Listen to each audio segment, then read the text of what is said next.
araw-araw ako tatawag sa'yo, kahit video call pa. Pagkagising ko, bago ako kumain, bago ako matulog, sisiguraduhin ko, tatawag ako sa'yo.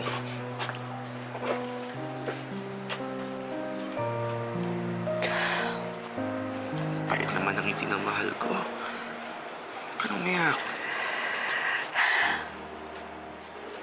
Bakit ba nato naaalis ka?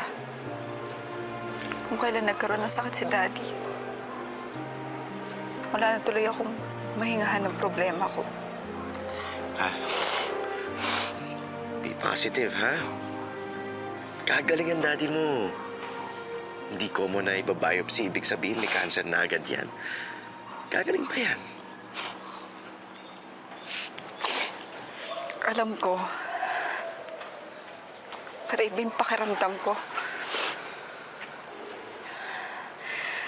Nagpapanggap lang ako na malakas sa harap ni Mami. Pero sa totoo lang, gustong-gusto ko nang umiyak. Ayokong isipin na baka nga cancerous yun. Pero paano kung tama nga? Bihira ang nakakaligtas sa cancer.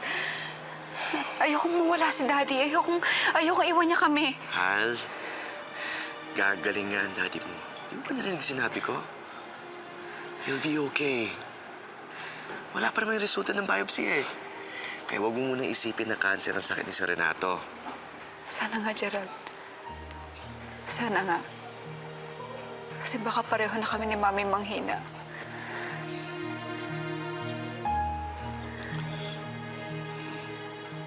Tahan na. Ayokong umalis dito na nakikita kang umiyak.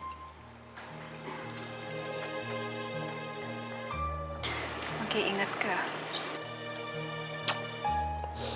Ingat ka rin. Ingat ka papunta sa inang mo. Ibati mo ako ng happy birthday. Siya. Alis na ako.